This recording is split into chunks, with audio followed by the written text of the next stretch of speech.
if they're going to do a season 3, I need them to do better. To save the day, man. Now, I get being delusional about some things. I really do. Sometimes our delusions are what help us get through a day.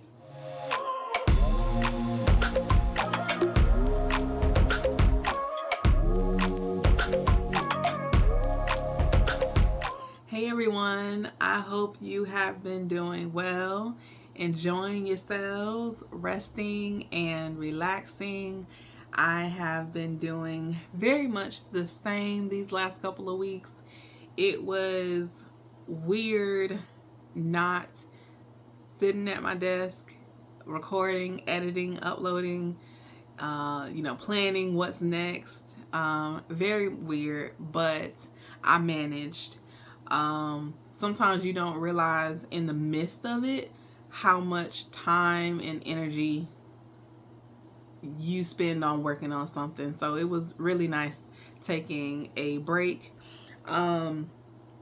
So I hadn't been ready to start another series for the channel. I'm gonna, we're in the last days of December, so it'll definitely be maybe mid next month, maybe, I don't know yet, before I start another series. But I wanted to just chit chat about some series that I have watched and caught up on off channel. So in my little hiatus, not only did I catch up on some reading and some gaming on my Switch, I also caught up on some series. So I just wanted to just chit chat.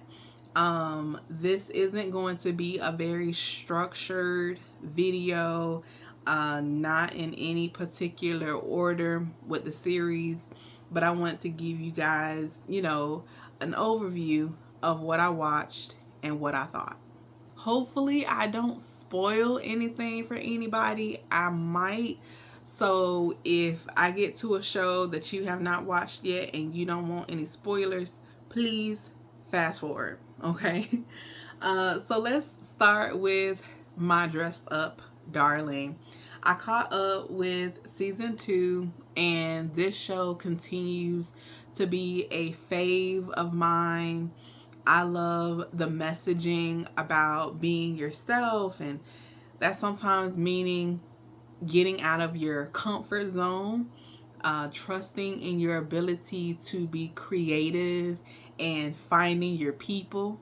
I can always count on feeling better and lighter after watching an episode of My Dress Up Darling. I was secretly hoping that Marin wouldn't confess her feelings to Wakana, so there would be another season. If you know, you know. I just feel like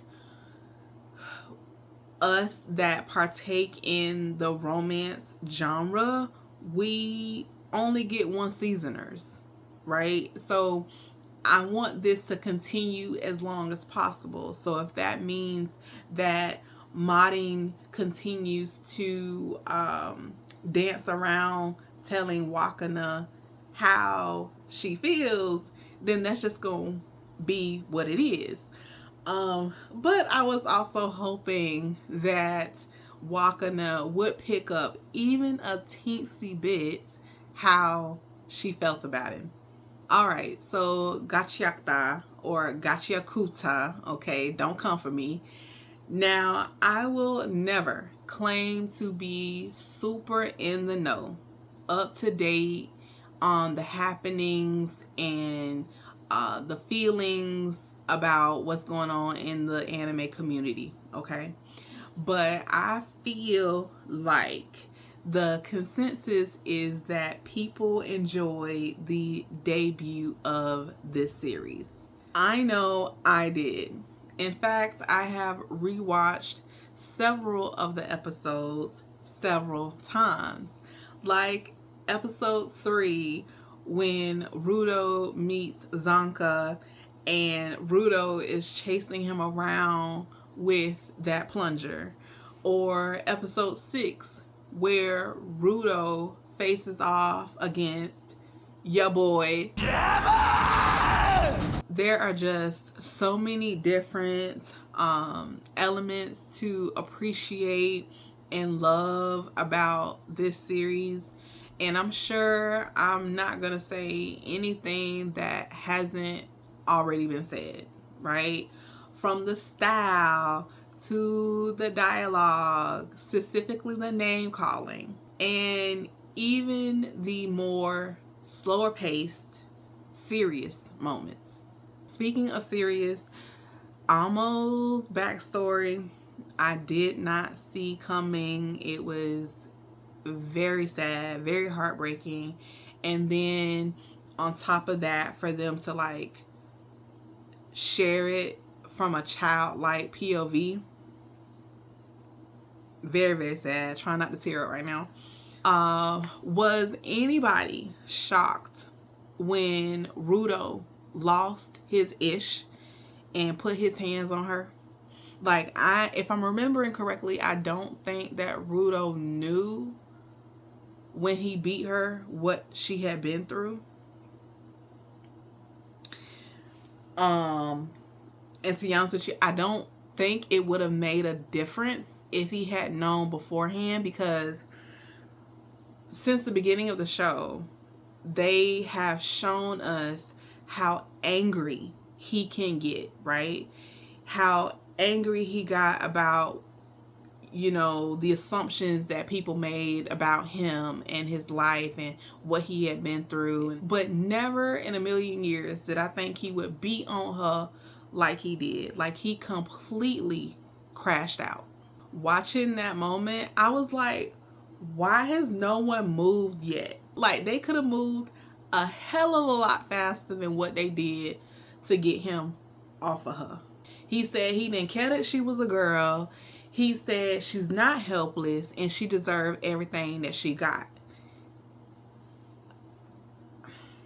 She did. She tried to hurt them, and she made them see things that were very, very hurtful.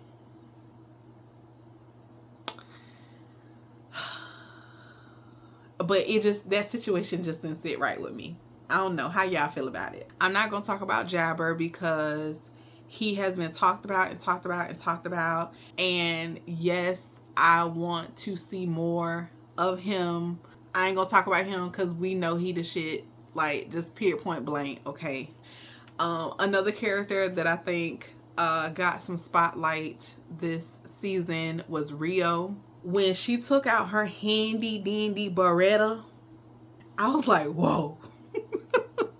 The girl had been trying, okay? She had been going toe to toe with the electric lady, holding her own, but she was struggling a little bit. In that episode with that fight, the show dropped another piece of insight that Rio has been through some things, and she will do whatever she gotta do for she and hers to make it through. Like, the ground is nothing to play with. People is starving. People is trying to keep from being crushed by trash. They trying to stop people like the Raiders, right? Children being sold, right? You do what you gotta do to make it through. And can we talk about that huge nugget of a spoiler at the end of episode 24? So I try my bestest to avoid spoilers, but when you spend hours every day scrolling through TikTok, you're bound to see something that you didn't want to see. That's gonna spoil things for you, right? And so I saw, before I had got to the episode, I saw a picture of Tamsy with his hair down, and I was like, okay, what does this mean? Has something happened to him? And I proceeded to look in the comments, and someone said, one of the first comments said, he's the new Eisen. What? Now look, I love me an anti-hero. I love me a dark hero. And depending on the level of mischief and chaos, I love me a villain. But in Aizen, he's a bit too rich for my blood. So for someone to compare him, Tamsi, to being an Aizen, it just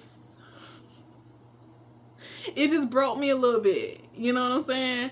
Like, they could have saved this revelation for the next season, because now we all gotta wait. What did I see? It said 2027, possibly 2027. We gotta wait another 2 years to see how this man is involved in what the Raiders got going on. I gotta find me something else to do. But I think y'all get the gist, right? I enjoyed this season and all of the new men that I now have on my rotation. I have to make sure that I watch me some romance. So I tune into Betrothed to My Sister's Ex. It was all right. I did get a bit annoyed at Marie for her back and forth about deserving to be with the Duke. I do understand that this stemmed from the verbal abuse of her parents. It's just, I wish I could have skipped past all of the bullying and the verbal and even the physical abuse that she went through, and just see the romance and the emotional growth and the happily ever afters. An unexpected gem for me was Sakamoto Days. I wasn't going to watch this because of how the animation style was. What I'll do sometimes, right, is I won't read the synopsis for a show. Okay. A lot of the times, I mentioned this before, a lot of the times I will go into a show for the channel, off the channel, blind. Okay. What I'll do is I'll look at the cover art. I'll go through and look at like the thumbnails for the episodes. And so me judging a show by its cover, I was like, I don't think I'm gonna watch this. I don't like the way they look. It actually took a manga music video to convince me to watch it. The MMV showed me some contrast to what I assumed by looking at the series. If you have been here a while, you know that I am not a fan of super comedic, super goofy shows. Okay, for me, if I'm going to watch something like that, it has to be really balanced with something else. Like, I'm not talking about sitting down and watch a comedy show. That's different. But when I'm watching TV, when I'm watching anime, if there's going to be some humorous, storylines and moments and characters, they have to be very balanced with some seriousness, some trauma, some grief, some fights.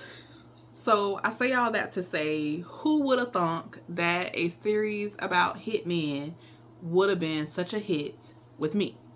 Kaiju number 8, very much enjoyed it.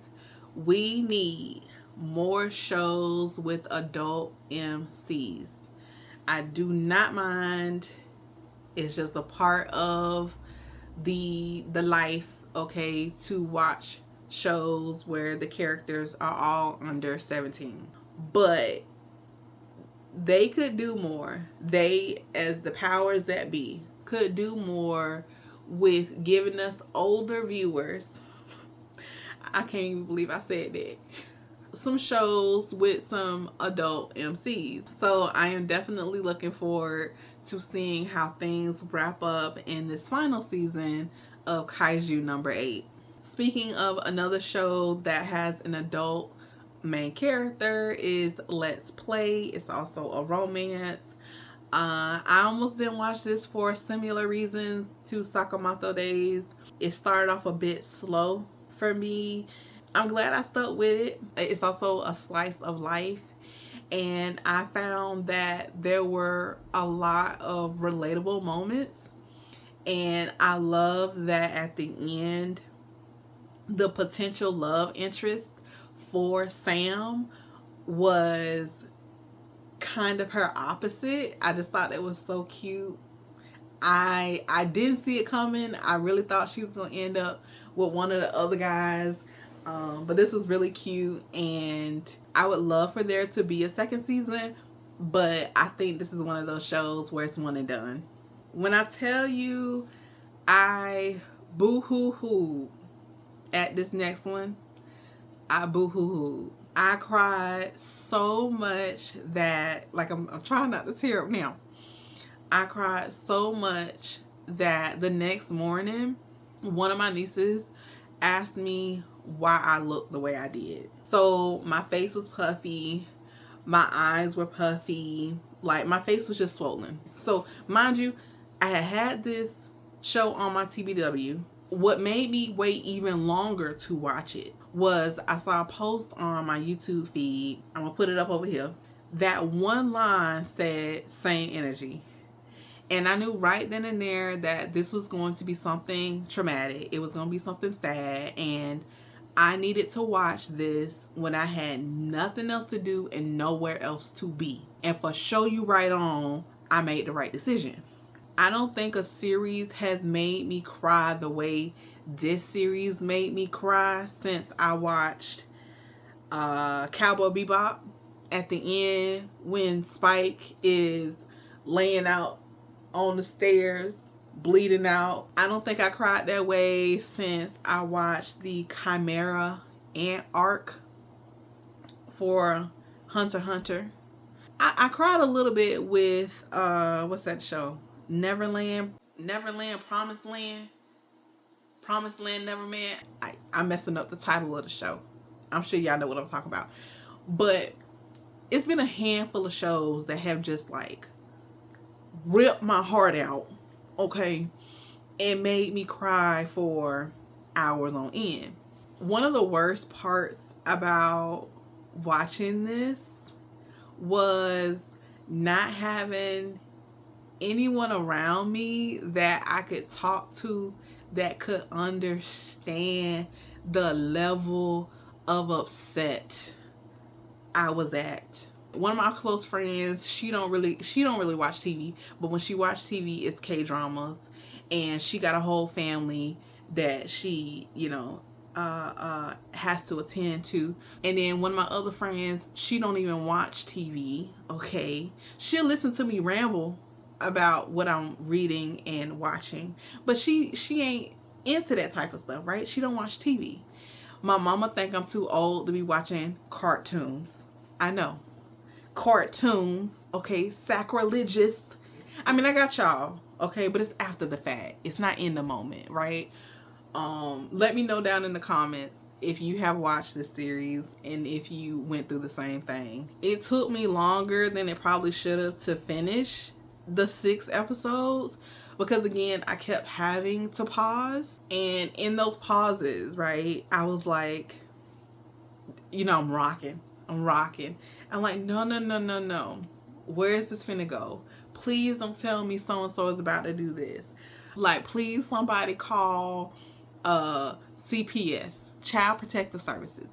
And if you know. If you get CPS involved or somebody gets CPS involved, it is very hard to get them out of your business.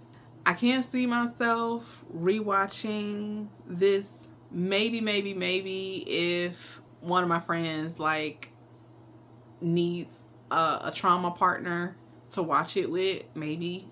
But I definitely think that this series deserves some awards, some recognition if it hasn't already gotten it.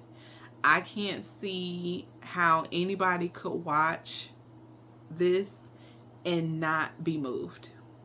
I watched the fragrance, I can't really say that word, the fragrant flower blooms with dignity. I did like a short on me watching this, I don't know, a couple months ago. I thought it was very cutesy, and I love the voice acting for the main characters. I rewatched season 1 of Dan Da Dan so I could feel a bit more prepared going to season 2. Dan Da Dan is my jam. As a person who believes in the supernatural and high strangeness, I felt so seen when this series premiered. I like that in season 2, their band of weirdos kept growing. You know, the more the merrier. I tried to watch Tojin Anki. I couldn't get past episode 2. I don't really care for Shiki. Let me know if I should reconsider. I started to watch Anyway, I'm Falling in Love with You. I didn't finish it. I'm not sure why. I watched Captivated by You. I thought there was going to be a bit more, if you know what I mean, in there for my BL lovers. I watched Let's Go Karaoke, Nina the Starry Bride. That I would watch another season of. Surprisingly, I liked the Gorilla God's Go-To Girl. The title was off-putting. I was like, why would I want to watch about a gorilla girl? But it was pretty cool. My Happy Marriage season 2. I'm glad that in this season, Mio became more confident, and she used that newfound confidence and strength and determination and went to go save her man. I like that they even made a second season because, again, I don't feel like us romance watchers that we get enough subsequent seasons, right? Like there's a lot of one and done romances, and there are several that I am looking for to get additional seasons. Now, if you watch my last upload, you know that I was considering watching Plus Size Misadventures in Love for the channel, but I'm actually glad that I did not decide to react to that for the channel. I started it. I think I tried to watch it over the weekend, and I could not finish it. I got about halfway through and stopped. I was really trying to hang on to see who tried to get rid of her. To be honest with y'all, I don't think I would have had a lot of nice things to say. And it's not because of her weight, okay? I'm a thicker girl myself, so it's not because of her weight. It was her level of delulu that she had about everything. Now, I get being delusional about some things. I really do. Sometimes our delusions are what help us get through a day. For example, some of my delusions are hitting the jackpot, being picked to travel to outer space, believing in Bigfoot and aliens, marrying a wealthy prince from a foreign nation. You know, those are just some of the delusions that I'm working with. Some of her conclusions about things, coupled with how, I just can't think of another word, how goofy things were in the show, I just couldn't hang. I also get my anime fix via Netflix. I enjoy watching season 3 of Blood of Zeus. All the drama, all the chaos, all the backstabbing, love it. And I watched Devil May Cry. So I enjoyed watching that. It took me a little minute though, because at first Dante just seemed so unserious, but I ended up enjoying it. Another hidden gem that I watched was Clevitis. I think that this was like a underdog type of series. I don't know why I feel that way. I just feel that way. Definitely looking forward to another season.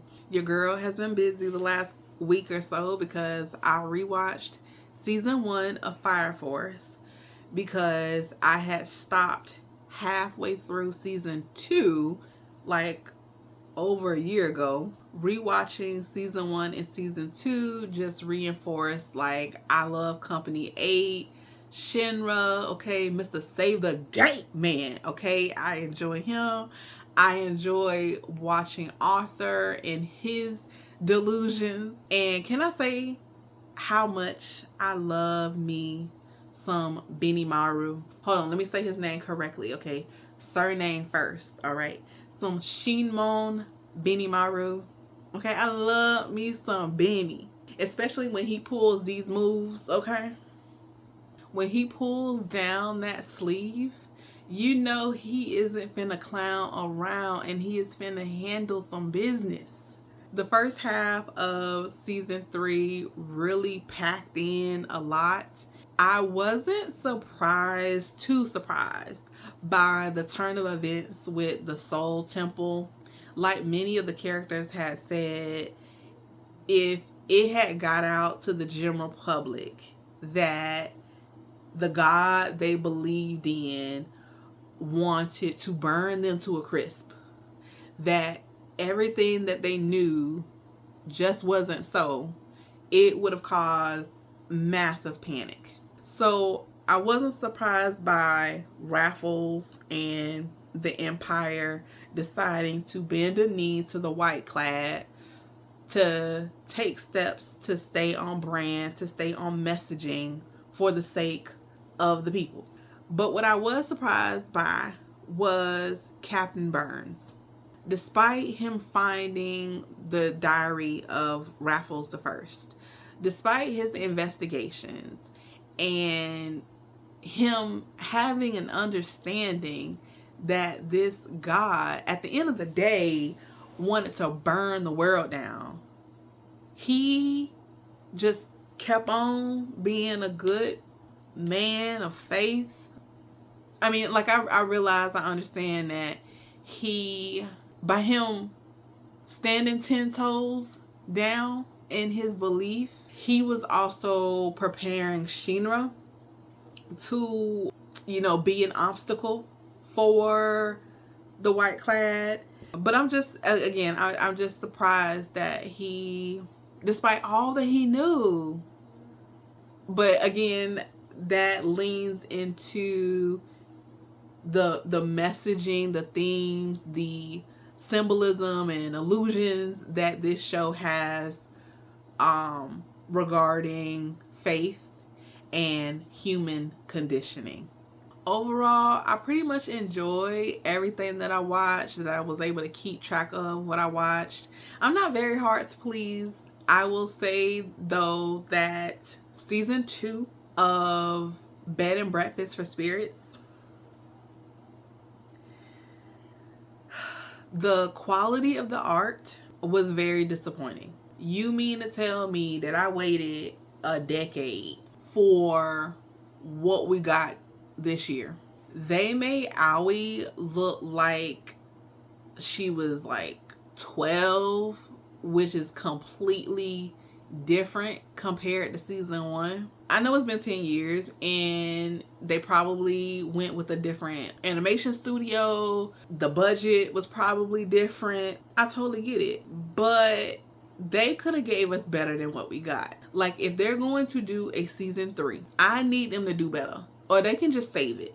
I saw something where Yona of the Dawn is going to be in production for another season. I just hope that the quality is there.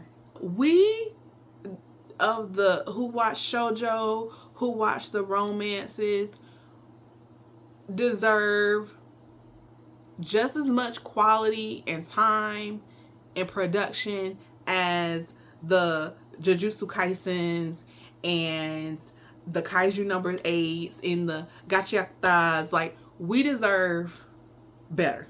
I say all that to say, they better not do Yona of the Dawn dirty, or else I'm gonna have a problem and y'all gonna hear about it.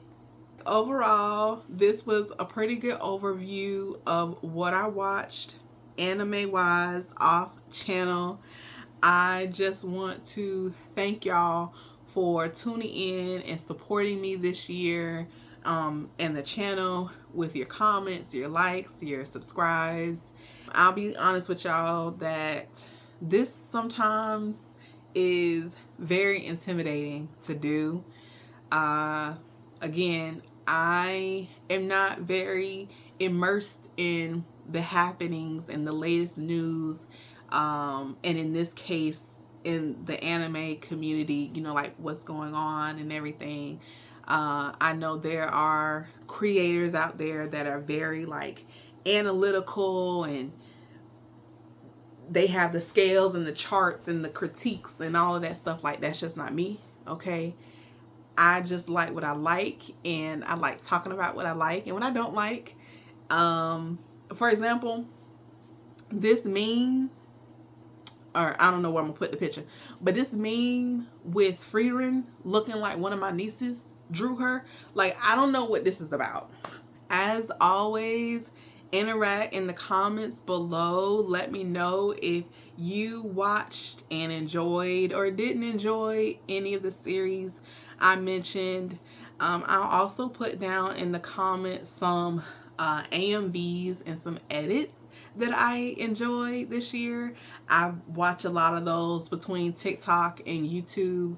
I wanted to do a whole separate video about what those AMVs and edits, but with them, all of them having copyrighted music, I don't want no issues, okay? So if you have any suggestions on how I can do that for next year, let me know. Thanks again for your time. I am wishing you all a happy 2026, and I will be seeing y'all soon.